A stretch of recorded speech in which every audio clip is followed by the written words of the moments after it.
What's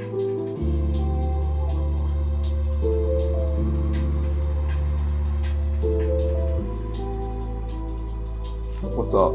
Start Out Spotlight, episode 1. We're here with Emefbanx in the flesh. Hope you enjoy. We're gonna get inside, deep dive into the world of Emefbanx. Exclusive content brought to you by Start Out.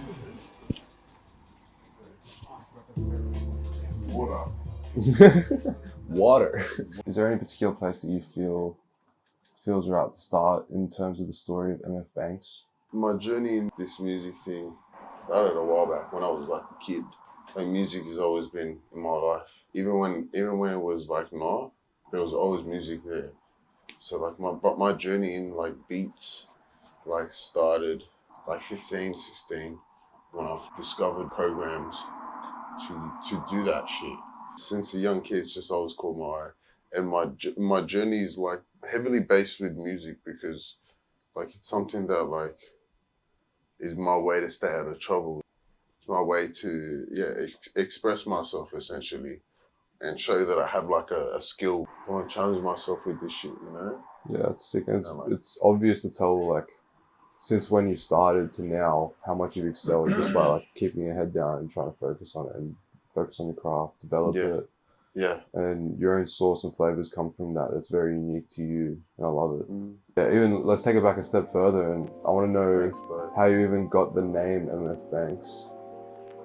Bro, I got the name Emefbanx because like, there's like 3 reasons, bro. There's like 3 reasons why I got my name. It's firstly, it's my middle name and my first name, like flipped. So it's like Fabian Marco. That's my first and my middle name, right? It's just flipped, basically. Marco Fabian, MF. And also it's like a tribute to MF Doom.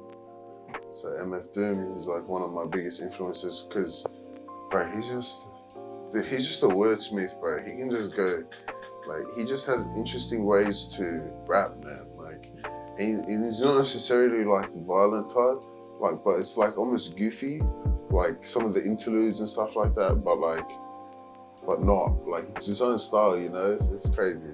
But yeah, it's a tribute to MF Doom as well. And yeah, it's like Banks, I just like the way it looks, bro. Do you remember when and where you were when you were finally 100% decided that was going to be your rap name? And did you have any rap names before Emefbanx? No, I always went under MF, like I've liked that. I've drawn heaps of logos for that shit.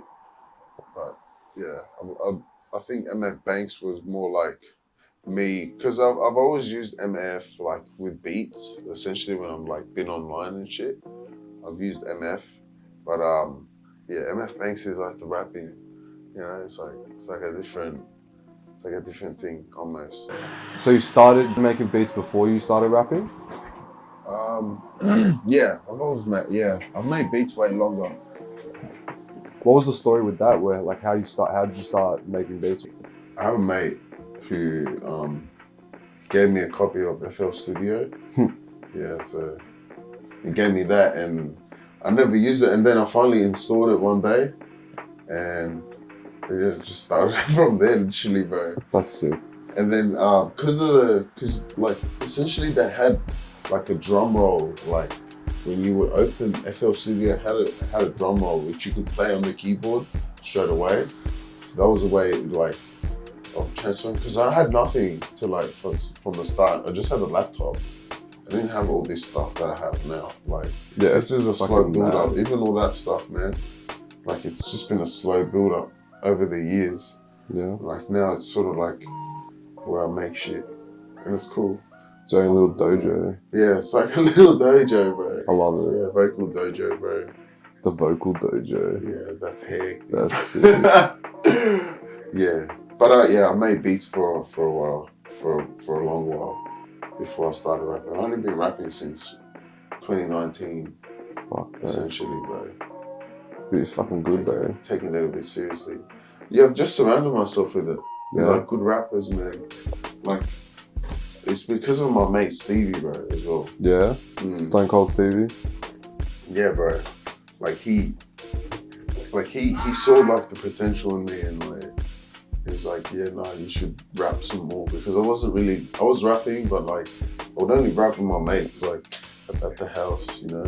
So how'd you meet him? Were you like mates through high school or? No, I met him at a show actually, because my mate Samuel, he was doing like a recital for his course, so they like test you on a stage essentially doing a show.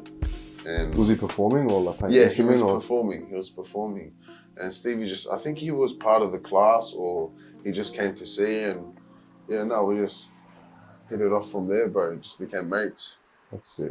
And then one day he was like, come to the studio, and yeah, I went to the studio and just met him, bro. And that was before you started rapping? Or that like I sort of was rapping a little bit. Yeah? Just maybe 1 or 2 tracks. Like I'd written some stuff. Let's see. But yeah. Like he told me, yeah, just jump on. We made a track together, Cosmo. I think that was our first track. Pretty sure Cosmo or That Thing. It's called a song called That Thing. It's just like got Kyler and shit. It's mad. It's salty. Like, I don't think he raps anymore, but yeah. Did that, and then yeah, no. Cosmo was the one where we actually went and filmed like a video clip for it. And like me and my mate Stevie, we just went and we just went to the city, just used the iPhone, and we used some like little $15 fisheye lens. Yeah, I know the one. You know, the clip-on ones? Yeah, we started with the same one. Yeah, dude, we started with that, man, and we just did like cuts and shit. It was mad. That's sick. I full edited it and everything. Yeah, full edited it. Yeah. And was that your first music video ever? Yeah, Fucking literally. Yeah, literally. But I look like a different person. Is it still up? Yeah, it's on YouTube. Bro. I'll play a clip of that shit. Brothers on my sides, our mothers know each other. Don't ask them questions, got my own ways.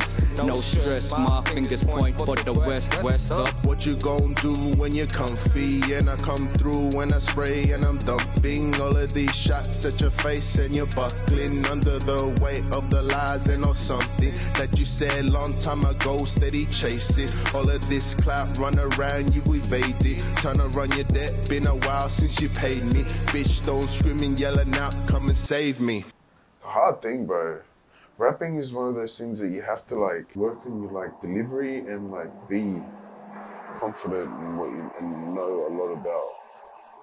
I don't know, just like the rules and like techniques to like rapping and shit, because there's heaps of techniques and different ways to like rap, essentially, you know? And yeah, it's one of those things you gotta also like feel.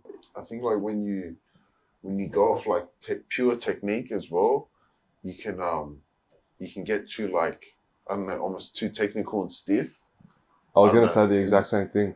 Yeah. Yeah, I feel like a lot of rappers these days, like, they think rapping is like all theoretical and shit, and you can tell when a rapper's just rapping like that, and it sounds, stiff is sort of the perfect word for it. Yeah, very like, it's almost awkward. Like it doesn't have their own individual flavor or steez. And that's something I like about your work, where you can't sort of teach that flavor that differentiates you from the people that just are doing it really in that theoretical way. Like you sort of just have to have that ear for it. And like after listening and developing your sound over a long period of time of listening to the music that you like, you sort of get that better understanding of the sounds that you want to make.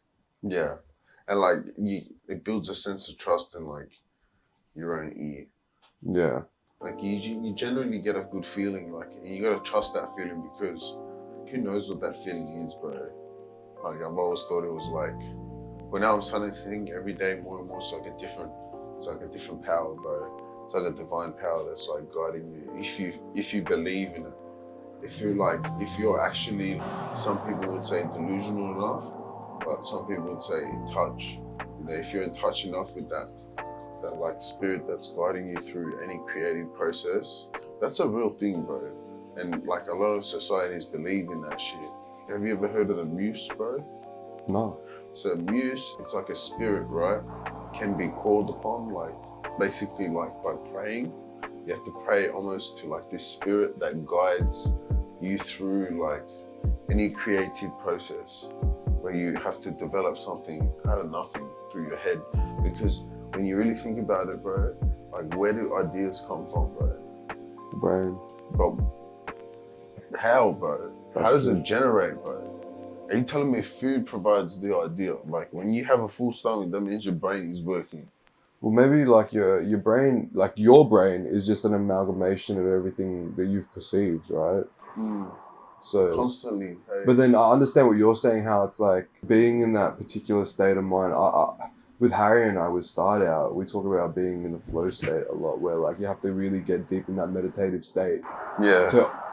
To almost bring out that conceptual, artistic side of ourselves, you know?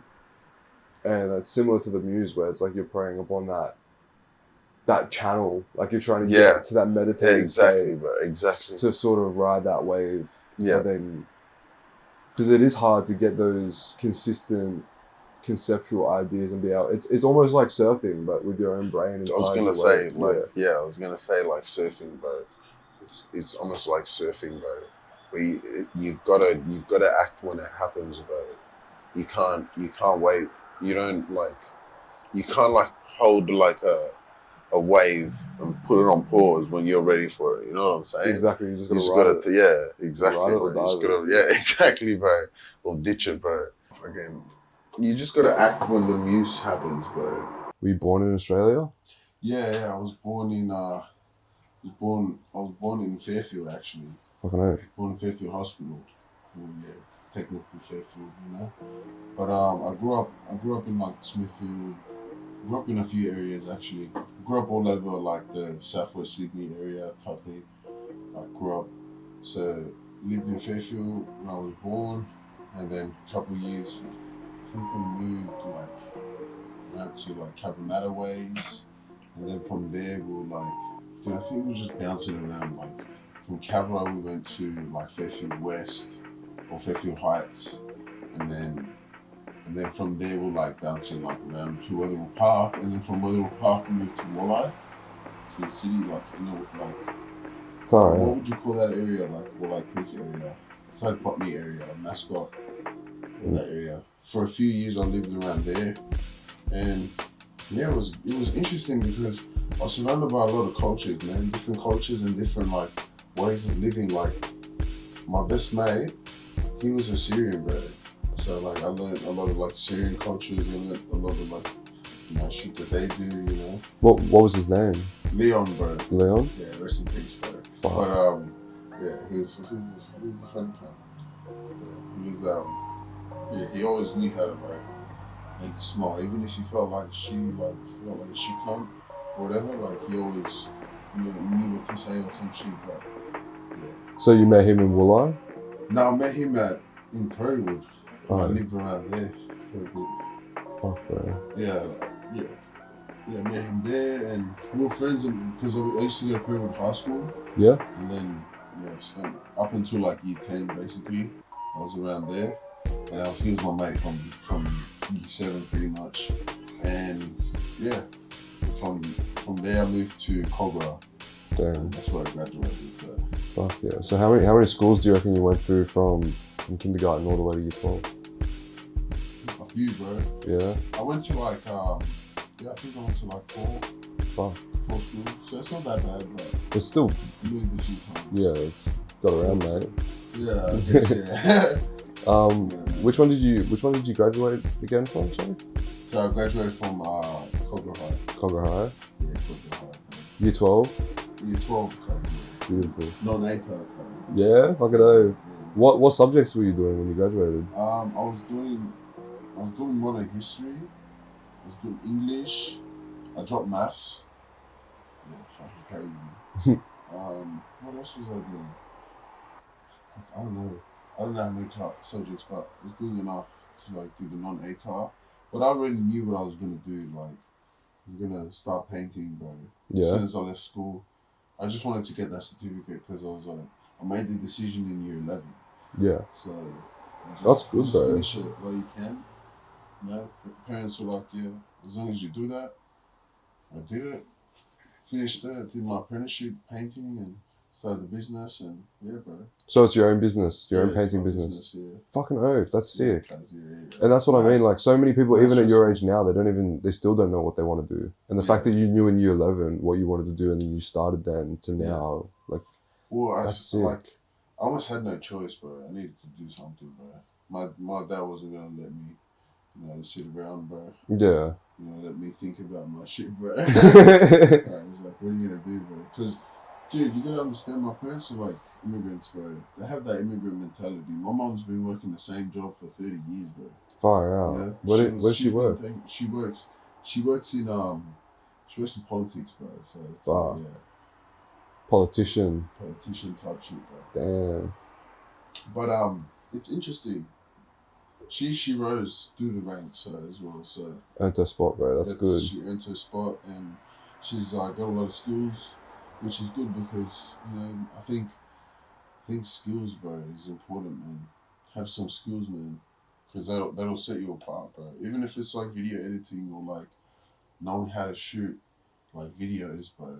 Like if you know how to do that stuff, unless you've got some sort of skill in technology, that's like an edge, in life. Yeah. Because like you said, some people don't know what they want to do.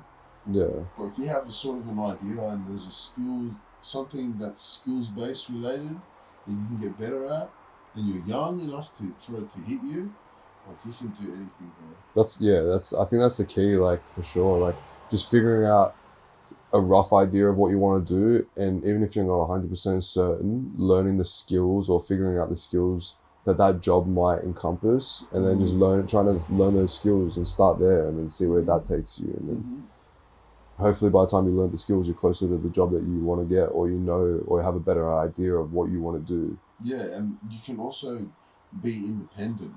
Like it will help you achieve independence if you know how to do a lot of things. And like you can be smart enough over the years to like outsource certain things. Let's say you have a team or whatever, outsource it to a team member, do this and that. It's the same thing as like growing a business, bro. Essentially, like it'll and in the end, it's more beneficial for you, bro. Yeah.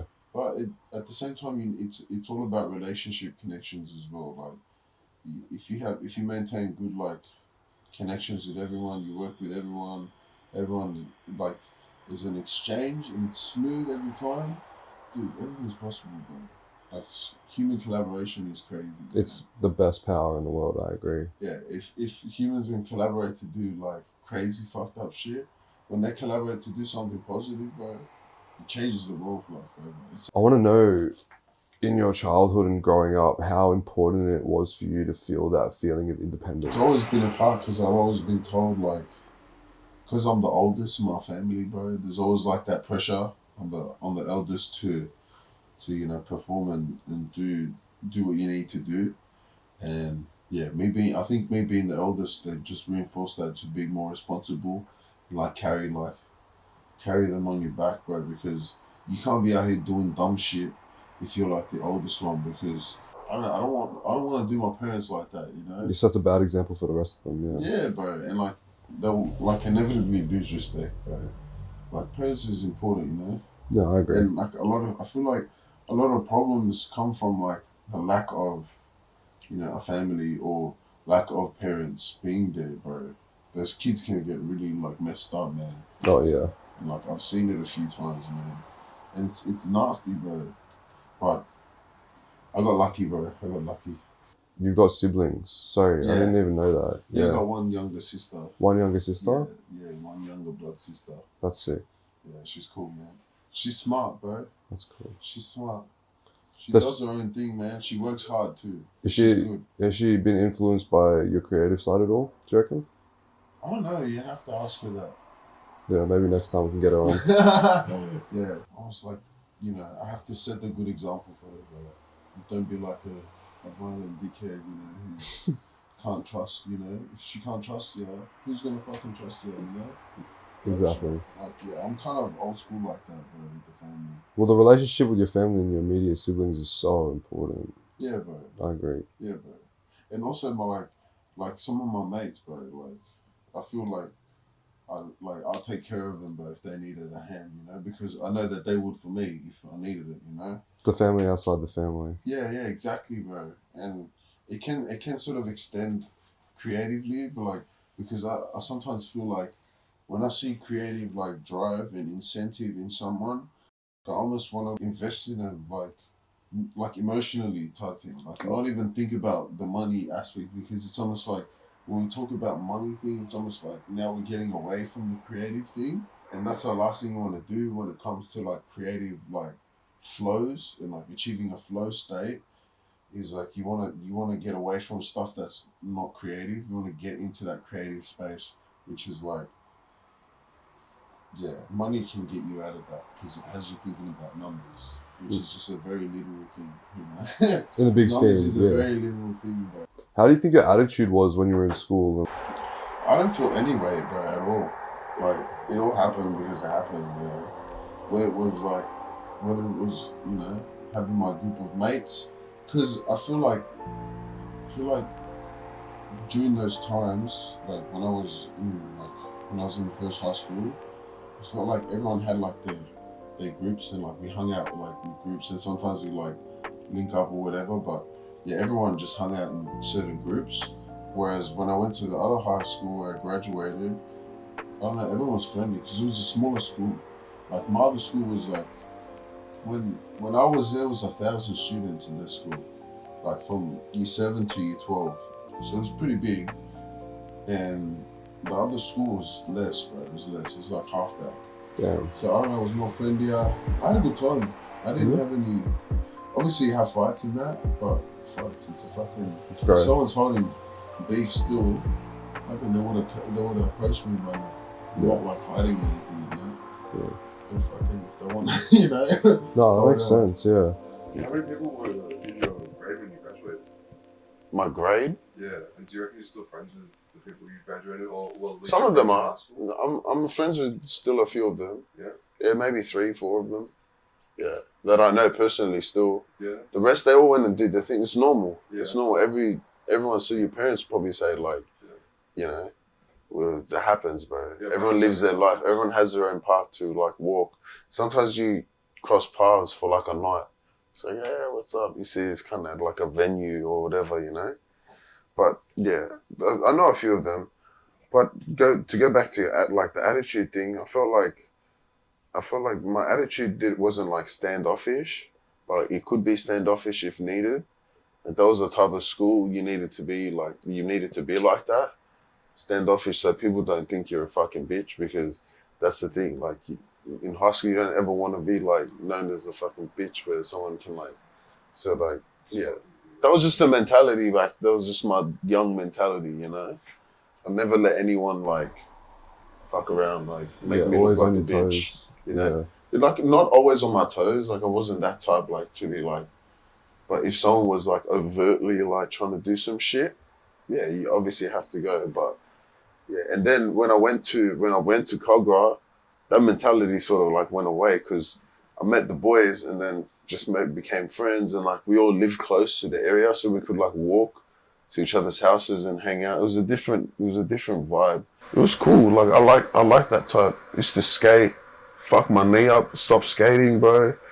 I ride bikes now. I like riding bikes. I prefer a bike, even though I had the worst stack of my life on a bike. Yeah, smack my head. Yeah, it's the worst, right? Nothing. Just the pedal snapped, bro. I was cranking that motherfucker and just went, boom. Like I snapped I was a plastic pedal, bro. I just snapped it legit off the, because you know how it has the arm, right? And you stick in your foot and stick. Yeah, I snapped that, bro. Bro, just went bang. Yeah, cuz. Fuck, bro. It was fun. Have you got any broken bones or anything like that? Bro, luckily no. Luckily no. Oh, yeah. Oh, and get to, so post school, what route did you choose to go down? Was it a difficult decision? Because you said that you were pretty decided in year 11 about what you wanted to do. So yeah. So from when I graduated year 12, I remember I had like a weekend off, and then I went to work. Oh, straight away. I went to work, bro. Was this for your own business? No, this was I worked. Oh, for your apprentice. For my dad. Oh, okay. Yeah, I went to work for my dad, and did my apprenticeship with him. So he's a painter as well. Yeah. He told me how to do it. That's sick. And I figured like, cause you start early when you're a tradie, a 7 o'clock start. Yeah. Which kind of is hard at the start, but you get used to it. But yeah, probably from 7 till about 3:30, I'm just working, and then from 3:30. Probably took me like half an hour, 40 minutes to get home. I have the whole afternoon. And then, bro, no, my parents wouldn't bother me, like, because he's worked, you know? What do you want from me, bro? Yeah, exactly. Your dad knows exactly what you've been doing the whole day. Exactly. It allowed me to actually focus on music, so I found that balance. I guess I found that balance pretty young. I found that stability in actually getting home and, like, just working on the beats. Yeah, because I know a lot of More than people. anything. Sorry, I know a lot of people struggle with that creative work-life balance. It's good to know you got that sorted at a very young It's age. just time allocation. Yeah, It's just if you really want to do it. If you really want to do it, you'll do it. yeah. Like, people really choose to play video games. If you think about it, they No. choose it. Yeah, I choose it every time. You know, every time that I'm playing, I'm consciously choosing. So like, it's just at the end of the day, it just depends on how badly you want to do the boring shit of it. Because everything has boring shit. I want to wrap it into like today as well. So like, from that week after you graduated, from when you started working to get your apprenticeship till now, has much changed in your routine day to day? Yeah. Yeah? Hell yeah. A lot has changed, bro. When you start earning a wage, bro, you know, able to get shit for yourself, you get more gear for the studio. I could get a microphone, you get all the little, the ring, the stand, all that stuff, like the speakers. You know, you start funding your dreams, better laptops. You know, working was a way of like earning that paper, bro. Everybody has a means to get. You know, you have to get money in this world, bro. You know what It's I a mean? rat race, bro. Yeah, it is a rat race, man. But yeah, it just helped fund the lifestyle, man, and just being able to have the freedom to go to events or host events, pay people for it. You know, it's a good feeling, bro. And also you get skills, bro. At the end of the day, skills, man. Yeah. It's all about the skills, bro. So what year did you graduate in? 2013. 2013? And then what year you would have finished your apprenticeship? What year did you finish your apprenticeship in? Yeah, 2016 I finished. But that was when like they give you your license and your certificate and shit like that. Mm-hmm. And yeah, with TAFE is 3 years at TAFE, so 1 day a week at TAFE, for 3 years. Mm-hmm. And then yeah, you just do a full year. And if you're good, like, and if you know stuff, your boss can sign you off. As soon as you hit the 4th year, your boss can sign you off. Oh, I'll just say you're like, Yeah, say proper. this guy's good. Yeah. And then they go through the whole thing. At the end of the day, your boss knows. Yeah. Because he works for it, you know? it's better than some paperwork. It's like a proper reference, yeah. Yeah, exactly. And they trust him, so. Yeah. Yeah. I know a few guys who did that, bro. I want to hear about it as well, because there's so many other things that you've dabbled in and got yourself involved in since. I imagine this would all be post-graduation. Like, I know that you were involved in multiple rap groups, you were involved in JMC Academy and like a record label, and I want to just dive deep into all of that. So maybe if you want to start talking about that, tell me how that all like plays a part post. Because were you doing all of that at the same time as your apprenticeship with painting as well? I finished my apprenticeship and I just worked. So I was able to actually just like work and start grinding in painting. Because I had a falling out with my old man and like got sacked and shit like that. So I started going out and like working with other people in Sydney and stuff, other painters. So I sort of like learned how to like connect with other painters, work with them, build relationships, and just keep moving, just building relationships and connections within that world of painting. And so like I could keep myself busy, you know, and yeah, I just managed to do that and make beats. And then one thing led to another. I started, because I noticed all my mates, right, they would like, we would have raps and shit, like we'd go out like on the balcony and just start freestyling, just put on a beat or I'd beatbox, whatever, literally. And we'd just make up some funny like freestyles and shit. So it just started for fun, right? But they didn't know I was making beats, right? And yeah, I just started making more and more beats. We started freestyling more, and just one thing led to another. I noticed none of my mates were doing it, so I started like you know, linking up with mates that would, you know, want to do studio sessions. Like, and that's how I met my mate Samuel. I actually met my mate Samuel at a rave, and yeah, we just became mates. I haven't seen him in ages, bro. But yeah, we just became mates, and he was like he was the one that studied at JMC, Okay. and so he was like, come to the studio, you know, my mate Stevie's here, and yeah, just met Stevie, and just one thing led to another, bro. Wait, so Stevie was at JMC as well? Yeah, he was studying at JMC. Did you study at JMC? No. Nah, so you just were in with the bunch. Right, Yeah, fucking yeah, hell. just like And they have a studio there, so like, they have heaps of studios there. It's a damn. building full of studios, bro. And what? It's just free to the public to use, or students, or? No, that's for students only. Oh. I was just invited to Oh. the place to, like, I wouldn't bring my laptop. I would just bring, you know, USB or whatever, and just write something. But it's cool that the students can use it and invite whoever as well. Like, Yeah, it was cool. It was a good vibe, man. It was a good because the studios were really small. Like they were like, bro, it's like a little shoebox, bro. oh, far It out. was just covered in carpet Wow. and like different ceilings and shit. Interesting. I knew that if I wanted to do this creative thing, I knew I had to surround myself with like the creative wave and the creative little scene that's happening. And yeah, I just got lucky. Just met people, you know, and just started working, became friends, and then yeah, it just became my life, bro. Yeah. Became a lifestyle, man. So did SCMF and like from here on birth from there, or? Yeah, pretty much, bro. Yeah. Well, from here on, SCMF started with Stevie. Yeah. So we started in, I think it was 2020. We actually released that, but we'd been working on a few tracks.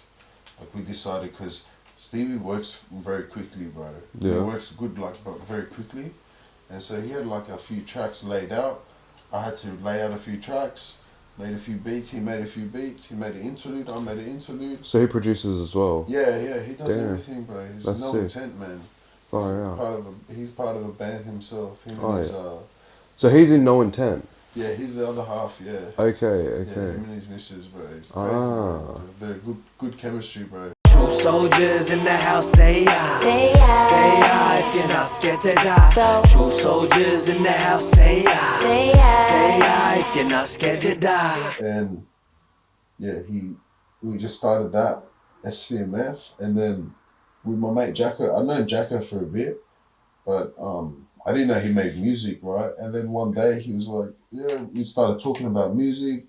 He was like, we should make a track together. And then when we did, we actually made a whole song. The first session, made a whole ass song, and it was cool. Like, it was a good vibe.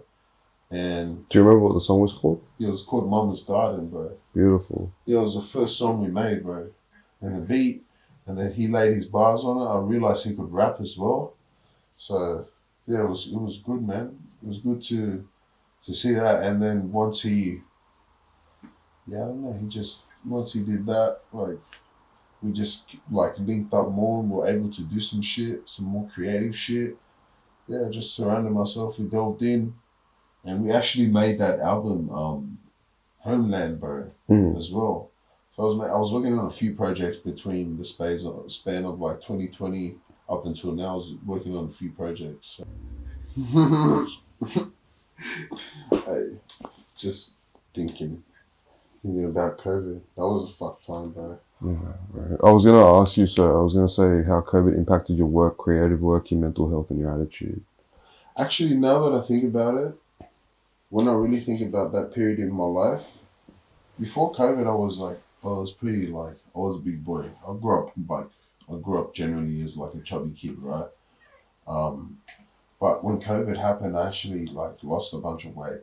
Yeah. Because we just had all this time. You know how they locked us down, right?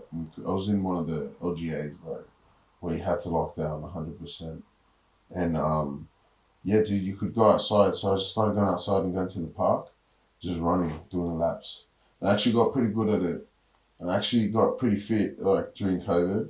That's hectic. Ironically, bro, I got pretty fit, which is kind of weird because the timing of everything and, like, yeah, it generally was a positive thing because I would get home, you know, and then I could make a beat or whatever, or just chill. And I actually would make beats. Actually made a few projects during that time as well. Young Records started before COVID? Yeah, I'm pretty. Yeah. Young Records started Because before. I remember met her- it's been met around her, for a while. Yeah, I've been her. I met her.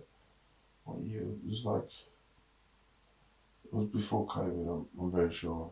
It was before COVID. But yeah, she was talking to me about it. And she was like looking at it. She was interested in it, and she just approached me like after because we'd met in the studio and saw that we were doing stuff. I actually recorded her. She did a song.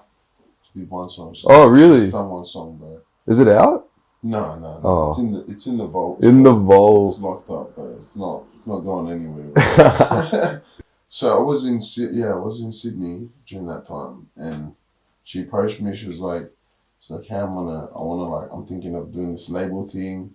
I want to have an artist. Like, I'll be keen if you wanted to join." I'm like, "Yeah, sure. We can do this thing as like a partnership. Like, I don't mind doing that stuff." And yeah, we just had a few gigs, had a few good gigs. Like, yeah, during that time. Where'd you perform? We did Factory Theatre. Oh, fucking oath. Yeah, we did Factory Theatre. Was that the first place? So, Pass the Mic? Yeah. I did the first one. Oh, what? Yeah, I did the first Pass the Mic, bro. Holy shit. Yeah, I was the second act. Do you remember who else was on your set list? Fuck. No, I don't remember. Unfortunately, bro. Nah, that's all good, bro. That's history. First past the mic, bro. Yeah, bro. Fire out. Yeah, I remember that place because it was at Bodega Studios, the first one. And, bro, when I got there was like barely any people there, right? I'm like, sweet, like, because this was like, I think this was the second time I ever performed, ever in like my life, right? Wow. So I'm a bit nervous, like, obviously. And, dude, I remember within 10 minutes, because it's sort of like when they just started, so I think you could have up to 100 people, because I was during the COVID rules where they were trying to get like people to go out. Oh, it was like limited, yeah. It was limited like spots. Yeah. Thinking, fuck yeah, not many people are gonna rock out, right? But boom, like within 5 minutes, the place filled up, and it was like filled all the way. This is like a big garage studio space filled up, right? Yeah. So then I jumped on, and it was only one song. They just wanted you to do one song because there was a few people on the lineup. Yeah. And yeah, I did my song. People liked it. No, it was cool, man. It was cool to see like there was support for like the next generation of people doing it. And yeah, they're like pretty legendary now. They're doing bigger and bigger stuff. Crazy, like, bro. The scale they're doing now. Yeah, props to them, bro. Young Records, give us the lowdown. Bro, Young Records is an independent label that's Nat mainly runs it, but I help with like, I don't know. And I'm an artist that provides like, I represent Young Records as well, because they're a type of like, it's just more like a movement that is there to support like the grassroots rappers that aren't sure, like that don't know how to get in contact with people that are essentially like, so let's say you're a singer but you don't know how to record yourself. Like Young Records can help like nurture that and get you in touch with someone who can help you record if we see like you want to do that, like if you really are dedicated towards it. And that's just generally been our philosophy with it. We just try to nurture the talent that we have on board now and see what they can do and connect them with people that can possibly help them, or get them a gig or get them like a spot on stage.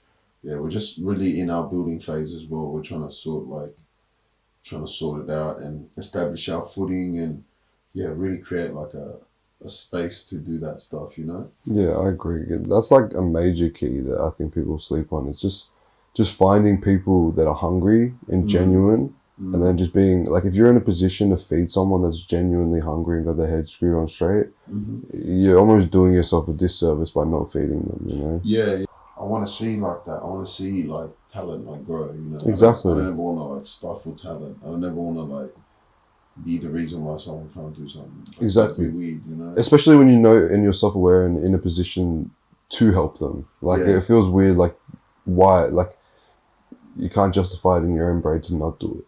Yeah, exactly. And also, like, it's like at the end of the day, it's like a selfish thing for you because you want to feel good as well, you know? You want to, like, help people. And, like, I've always wanted to help. I've always, like I said to you before, I want to build, like a space to do that stuff and upgrade it to, like, compound type thing, you know? And I want to, like, I don't know, I feel like we can do it with just enough time and enough, you know, talent and enough willingness to do it. But first I gotta get there, you know, I gotta get to that dance, you know? Yeah, put the manpower in and it will come, bro. It will eventuate. It's not a matter of if, it's a matter of when. That's it, bro. Exactly. That's the way life works, bro. It's all in good timing. Oh yeah, that's it. In good timing, that's all it's about, bro. Yeah. In good timing. Is there anything that you've been working on recently? Anything coming out in the near future, maybe for the end of this year or whenever? Yeah, I'm working on a new From Here On project. Yeah? Yeah, as we speak. Catapulting steeds across the seas, they can't honestly be in denial of these Aussies. Not we, free skill compilation freestyle when we're faded beats. Wild banks who made them FH to the O, FH to the O, it's FH to the Mo. Let them all know, yeah, it's FH to the O, FH to the O, FH to the O. Let them all know. I like that. I like that.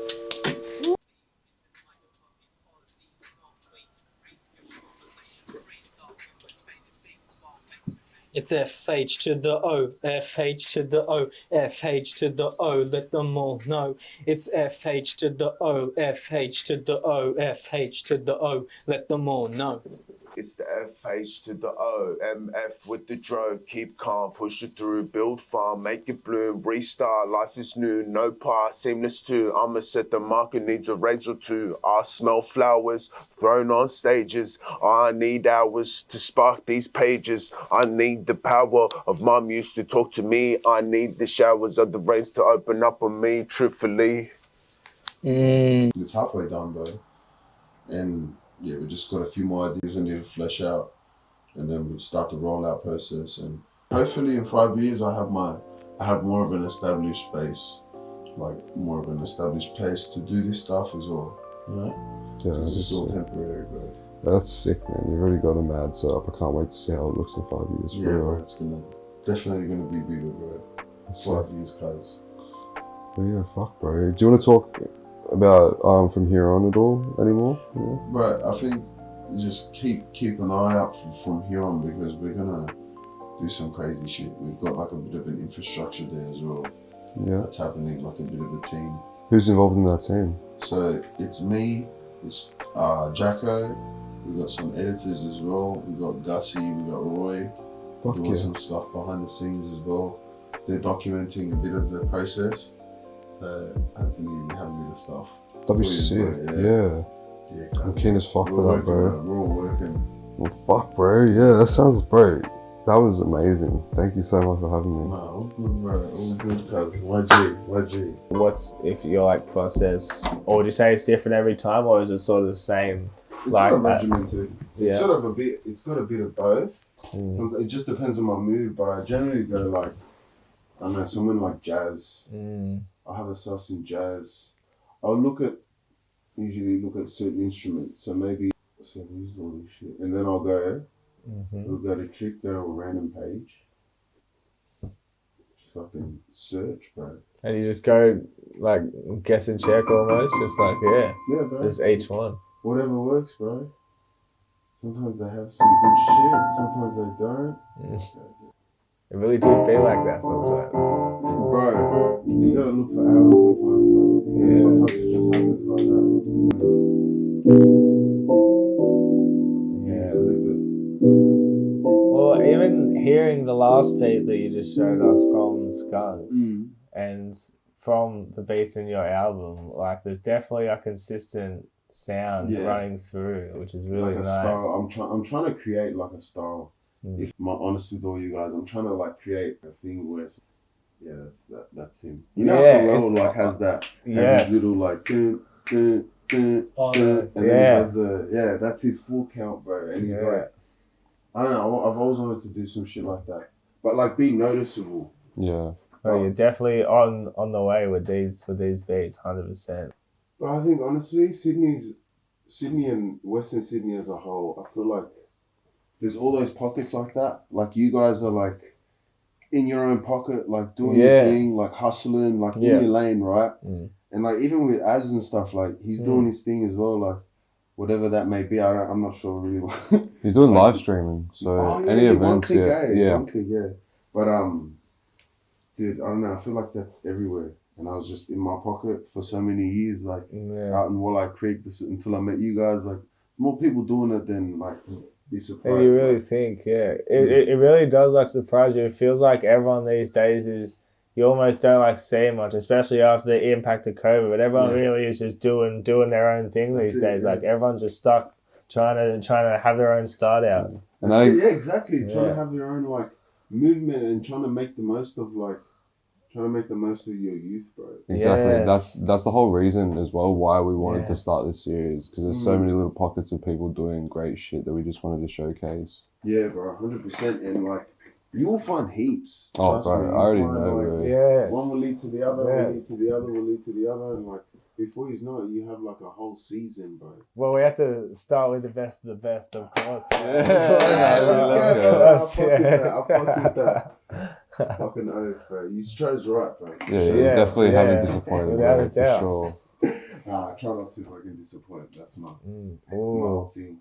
What's he doing? As you want to get some fucking close-ups of him setting up the push.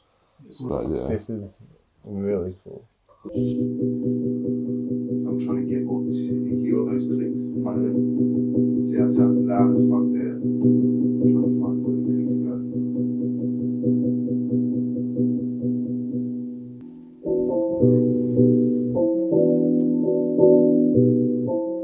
Alright, I seem to have like a little sample there. That's clicky. What do you mean by clicky? So like, I'll play it, right? You hear the little... Yeah, it sounds a little bit like glitchy. Yeah, see, I'm trying to get rid of that. The zero cross point, you're gonna find the zero cross point. Trying to make it a smoother key, Yeah, less glitchy because, see how it's gone away there? Yeah.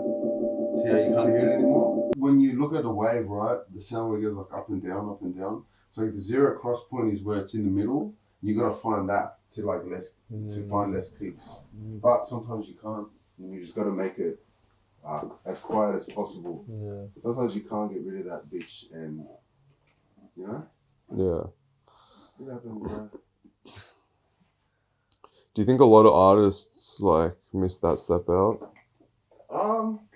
Look, I think a lot of new artists might not know about stuff like that, but I feel like the ones that are, I don't know, doing something, making a difference, usually like catch on to things like that. Yeah. Or like, I don't know, name it like I don't know, because I didn't know this shit a couple of years ago, and like, I think it all depends on the person willing to look for tutorials on, or go to like study this shit, because I learned that shit at AIM.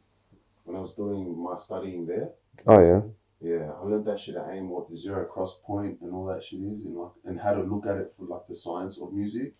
It's crazy because these guys know the science of music and like acoustics and shit. Like acoustics is actually like it's like a branch of science. Like legit, they told me that shit, bro. Well, yeah, it's like you're technically a sound engineer, right? Like yeah, exactly. Production wise, the album was like phenomenal, like honestly, like very, very separate from other sort of local tapes and that coming out of, you know, boroughs and that. Well, that's just from years of just doing it. Bro, I started when I was 16 and like didn't release any tracks for like years, bro. Yeah. Like, wow. You know, because I remember once when I was younger, I actually was into like YouTube from like young as fuck. Like I was probably like 10 or 11, I think, when I found out about YouTube, right? And dude, I remember, you guys remember Melbourne Shuffle and shit? Yeah. Dude, I remember I used to be obsessed with like Melbourne Shuffle and shit, bro. I love that shit, bro. Everyone was at some point, bro. But yeah, that's an iconic phase on YouTube, bro. Straight up, that was the... Dude, this is how old I am, bro. I had Bebo, cuz. Do you guys know what Bebo is? Yeah, Bebo. You don't know what Bebo is? Bro, it's it was like MySpace, then it was Bebo. Yeah. Literally, and then Facebook right after. Yes, like, Facebook that's took right. Bebo and like, like get the fuck out of here. Bebo became a meme before memes were like existed. Like, Bebo was like beta Facebook. Yeah. Like, but Facebook, but beta. You know what I'm saying? Like yeah, beta Bebo walked so Facebook could run. Yeah, legit. Yeah, even thinking about that time versus now, the world we live in is fucking completely different. Dude, it's just, I don't know, just the side effect of everything happening. It's just momentum from decisions that you make. Because remember, like, we're all traveling forward through time, right? So that means time, essentially from our perspective, is like, it's almost linear. It's almost, you can never go back, right? And I feel like you're always moving forward, but you might be moving slightly to the left or to the right based on what you choose, on how you choose to go. It's like, bro, imagine, like, tomorrow, instead of waking up and going to work, I choose not to wake up and not to go to work, right? That's a decision made. Yeah. And now you have to deal with the momentum of that decision made. It's almost like, that's the way I see it. So that's what I've always, not always, but like recently tried to like focus and hone on, in like, not essentially controlling the outcome of shit, because you can't control the outcome of shit. And I've given up on controlling outcomes of shit because it doesn't work, right? I think like the only thing you can control is how you react, right? And how you choose to deal with it and how you go about with your actions, right? It's almost like a math formula, right? It's like weird, right?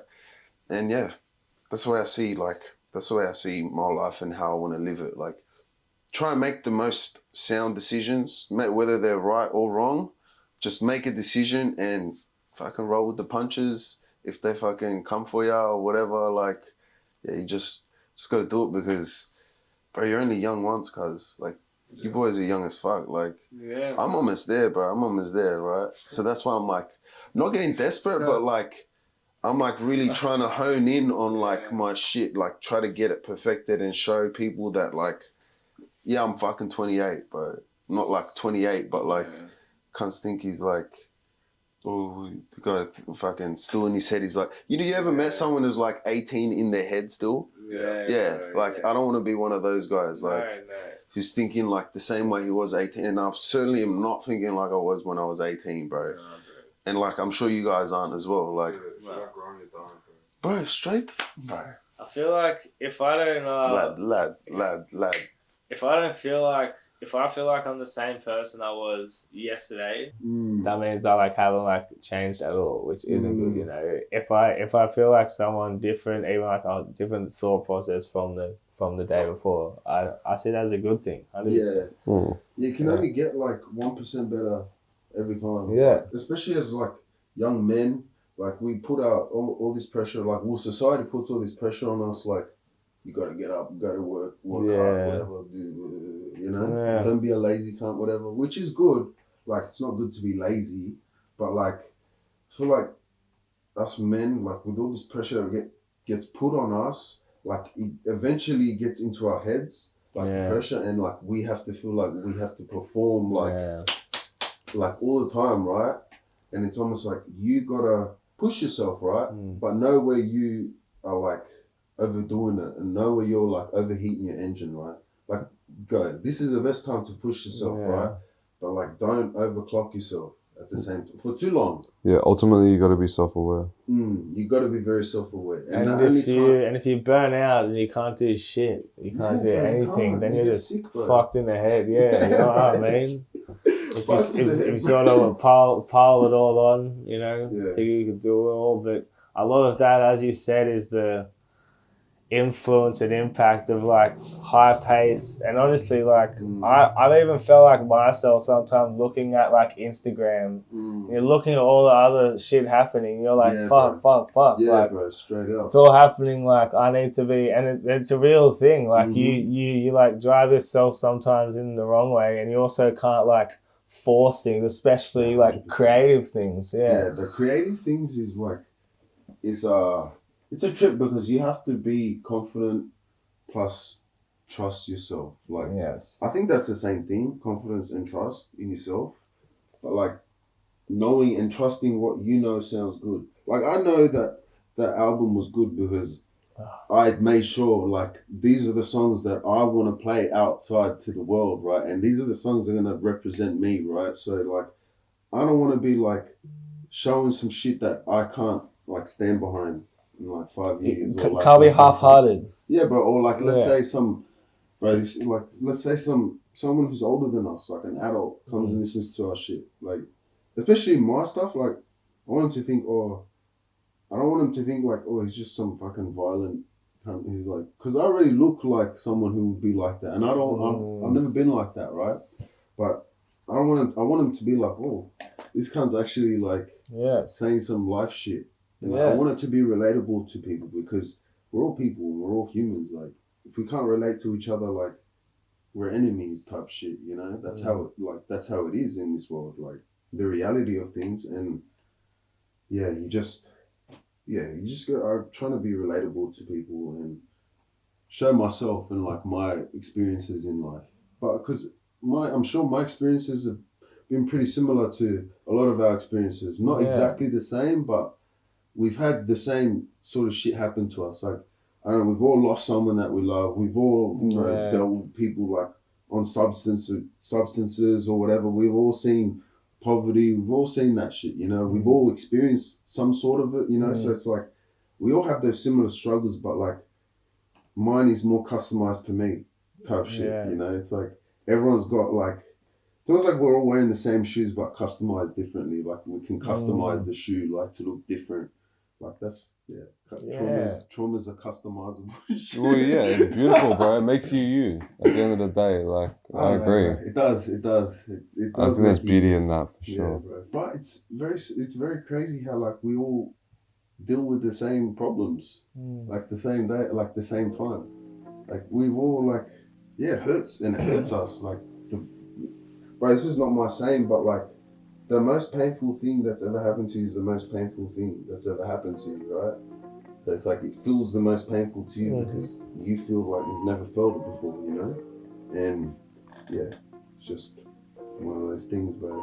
That's why I named it In Good Timing at the same time as well, because I felt like everything was happening like in good timing and everything was like aligning itself, and I felt like, I don't know, with this music thing, like as long as I know I can do this stuff, at the end of the day, I don't mind going to work. Like you see me, like you saw me in my fucking work gear, like I'll do this shit, like, and I do this shit every day almost, you know?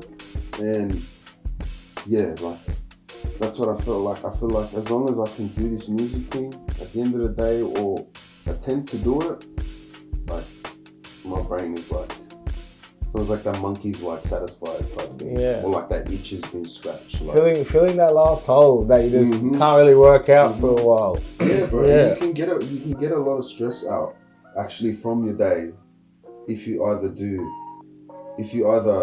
work on something creative that is your vice, do drugs or fucking drink. That'll fill the void for a bit. You can also like, I don't know, you can get all your stress out. You basically get all your stress out. It's important to have an outlet. Yeah, an outlet is, bro, that is the number one thing. Like I wish, like I hope everyone learns that at one stage. Like you all need an outlet in life, and like outlets are like, they have some nice clothes in there, bro, but like the outlet is What do you think of people that hate on Splice? They're just, it's like people that hate on like it's almost like people that hate on religions that haven't actually like seen it. Yeah. Like they haven't actually learned about it and what you can do with it, and they don't use their own head to like understand shit. That's what I think of people that hate on Splice. That's a fair opinion, They don't bro. see it. They don't see it yet. Just wait, the light will come, don't worry about that. Splice, I used to hate on it, but like I said, I wasn't really looking at it properly. And then I started like, I don't know, because I used to do a lot of like sample chopping and like chopping actual songs and shit. But like, I just kind of got over that, and I needed like, I don't know, I just wanted to look in, I started exploring in other avenues, and Splice is the best, bro. Look how many fucking credits I got. Might actually process, it changes quickly. But you're just gonna see like I'm not really happy with that anymore. That's alright, bro. I might try and find I don't know. I want like more full melody. Yeah. Like, these drums are like you can loop them, and then I feel like I need a melody that's at least this long. We'll see. We'll see if I can find something.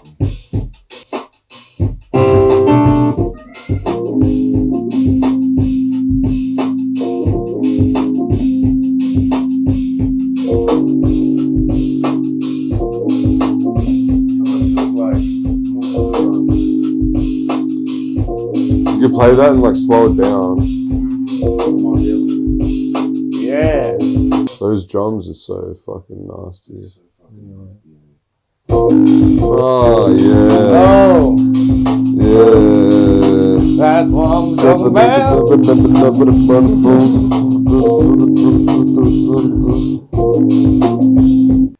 We were saying before how it's like important for everyone to have an outlet, like 100%. Yeah. I feel like that want for people to want to be outletting stuff and like putting stuff out comes from, like you said before, a culmination of all of their experiences and like adversities, vices, whatnots in their past and stuff. And it sort of all builds up to a point where if you're, like as you said before, like sort of closed-minded, it'll never hit you. But then everyone else, as you said, it hits them, and then they want to start out. They want to like start their thing, and even if they're sort of doing something creative but not really like driving for it, you know, like you said, you've been doing stuff since you were 16. What was your moment where you were like, yeah, I want this to be my outlet, like this is it? When I discovered YouTube, because I like led me to like Tyler the Creator, and, like, Future, and then it led me to like the documentaries of him actually like fucking around. Like I remember watching this video. It's probably on YouTube still. It's called Hot Ass Beat Clap, and it's just Tyler the Creator, right? He's made a beat out of the words Hot Ass Beat Clap. And he's just playing that shit on the keyboard, right? Hot ass beat clap, hot ass beat clap, hot ass beat clap, hot ass beat clap, hot ass damn. Later being like, fuck what they say, do what you want. And I didn't really know that I wanted to make beats 100%. It's sort of something that like could play the words on a piano. It just spun me out, right?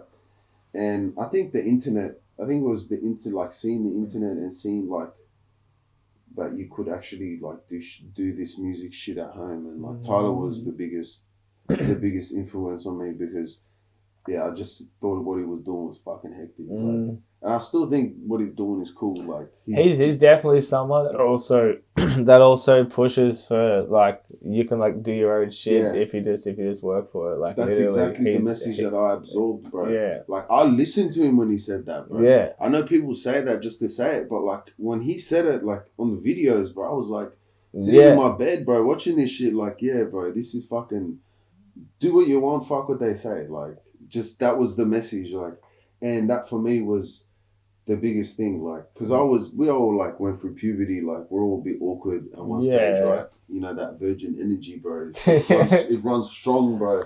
Yeah, no, I just thought his message was cool as fuck, bro.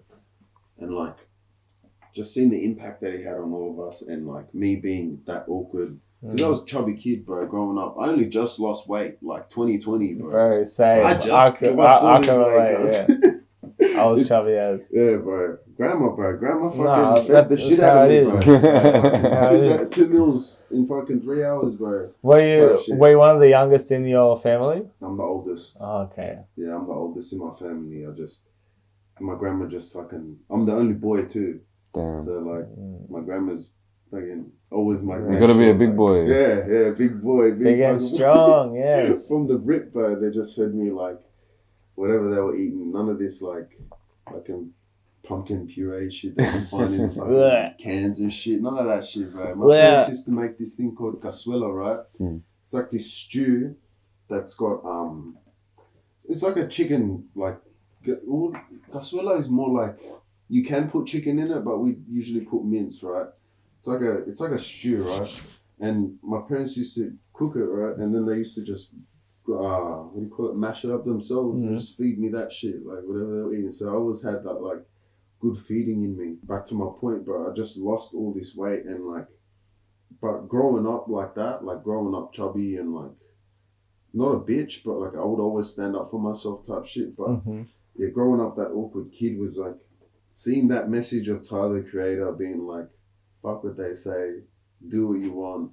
And I didn't really know that I wanted to make beats 100%. It's sort of something that like I enjoy doing that just turned into like something that I do now. Like, you know, it just, it was just like, you know, some people game to like pass time. I do this shit to like pass the time. And I game too. Like, don't get me wrong. I play PlayStation and shit, but yeah, this just, and this also helps like, it's almost like therapy. It's turned into therapy as well, as sort of like, as well as passing the time type shit. Yeah. Let's turn from something that you enjoy doing to like just part of you now almost. Yeah, exactly. That's exactly right.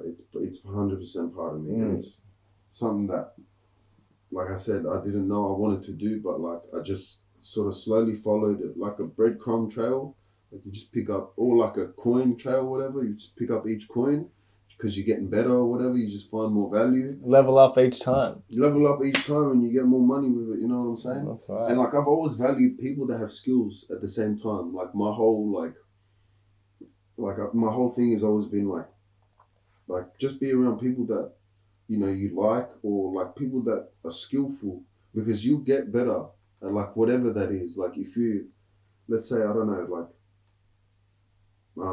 let's say you like wanted to be a chef or some shit, right? Like you're always gonna want to be with the asshole, but I love this. You always want to be with that cunt who's the asshole, and like everyone's just scared of him because like you want to like learn from that cunt. Because if he has the right to do that and no one says shit, he must be a good, like he must be like.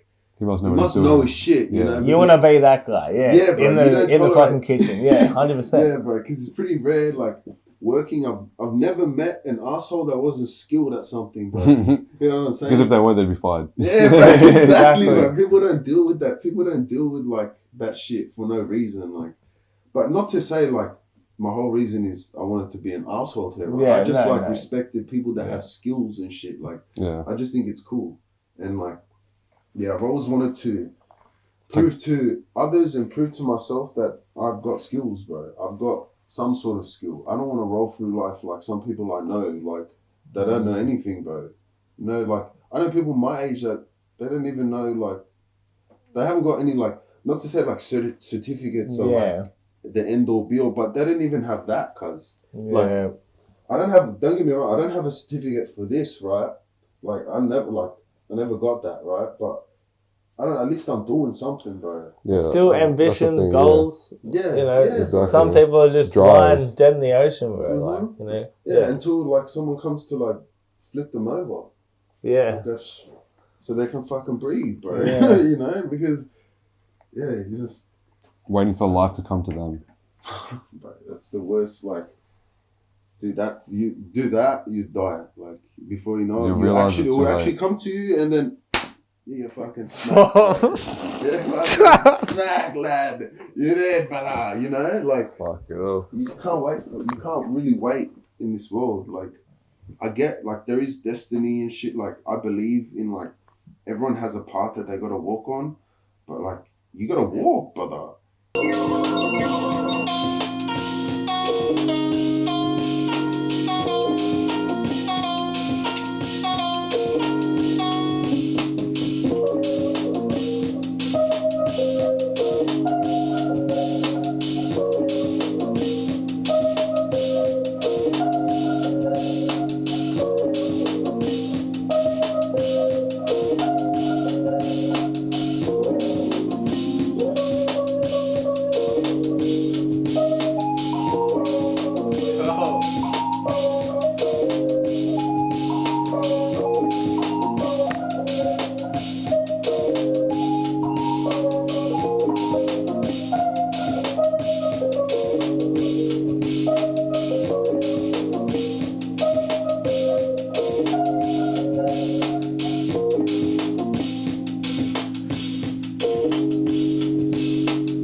drop, the little mute point. Yeah. I fucking love it. My number one trick, bro. I love this stuff. Fucking oath. Someone's playing around. Go, bro, go, here you go. Go hard, Yeah. Hold on. How's my guy 47? Yes, sir. Beautiful, brother. Let's go, bros. Good on, he in the mood. Anyway. Sending something original to one general direction. Subliminal messages, are you saying the connection? The present is gifting the individual, seeking the new. Hey, next page of the book of evolution. Everything is influence, music the solution. Yeah. Hey. Baking cakes for Jake, filming clips with Azza. People addicted to hate, that's why they call me Hazza. Hey, I like that little short 16, bro. Yeah. That was it. They call me Azza. Hey, fucking, hey. Shout out to Emefbanx for the beat, this shit is fire. Yes, sir! I'm loving this. We out here, bro. Right now. We out here with the vibes, bro. Let's see if I got something. Yeah, let's go. Whip it out. Go put you where you need to be. Whip it out. Hey. Whip it out. I'll whip it out, bro. So we all making that type of film. Hey. Go put you where you need to be, not where you wanna be, so stop crying, G. Just provide the cheese on the table with the smile, cause it's worthwhile, you see. When the young is living, loving, living, interest-free. 6 sessions, more sessions, my obsessions lead to great things, and only guess what you don't know. Longer hairs, colder days, the way she moves, I'm calling it satisfaction, hands on the food. That wasn't written though. That was written. I could tell yours was like you could tell like you were like writing that. Like I wrote this, bro. That was still good. Bro, but you wrote. Did you just write that? Yeah. Bro, I wrote this like a couple days ago. The whole King Cole, like that's. We gathered here today in name of the sessions. I don't even know what to say, what I'm nexting. I'm actually freestyling top off the cranium. Cerebellum freestyle, I don't give a damn.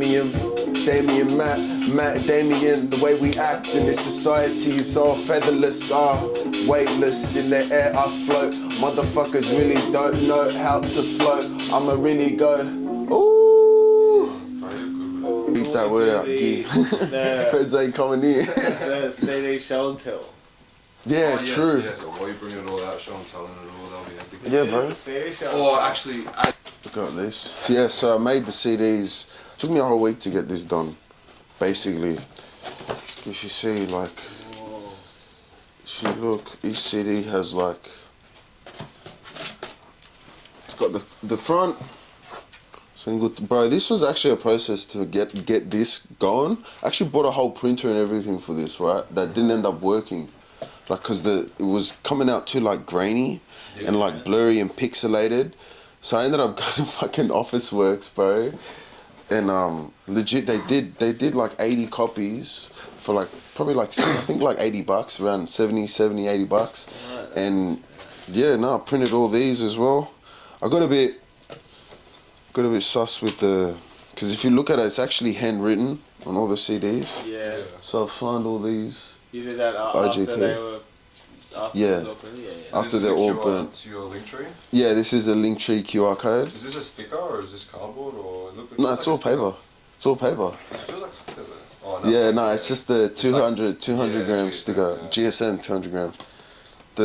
But yeah, and look, if you see, each one's hand cut, bro. That's like this one's a bit curvy than the other ones. Yeah, I was a bit sus with doing it by hand, but then I was like, nah, fuck, it adds a bit of character to it, you know. It really does. Each one is different, and all that handwritten stuff, it makes it a bit more like. You actually interacted with each piece. Yeah, exactly. Like I wrote all that shit, but like Nat and that helped me with packaging and all that stuff. Like she was one who actually organized all this, like put all the stuff inside the cases and shit. But yeah, it was fun, man. It was a good process. Where'd you get the CDs from? I bought them online. Oh yeah. Amazon. Oh yeah, fine.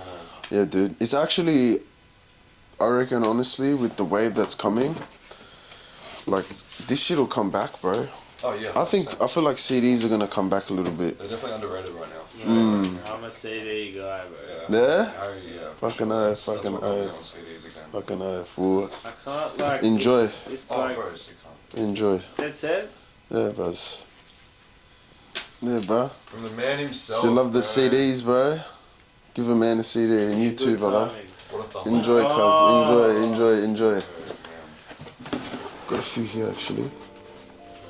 Few in good timers. Have you got some? Yeah, a couple. I'll definitely take more. Yeah, cuzzies.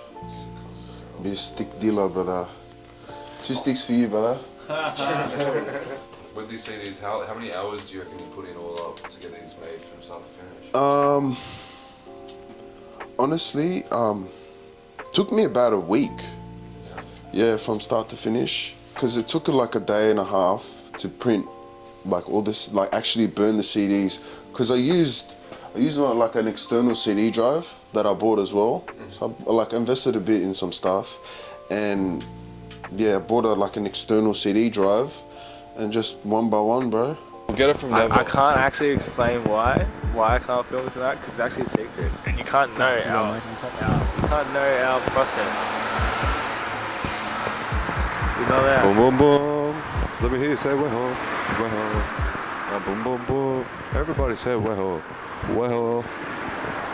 Stop. Oh, this is Emefbanx right now. I'm pulling up. Emefbanx pulling up in the flesh. Emefbanx pulling up in the flesh. Let's go.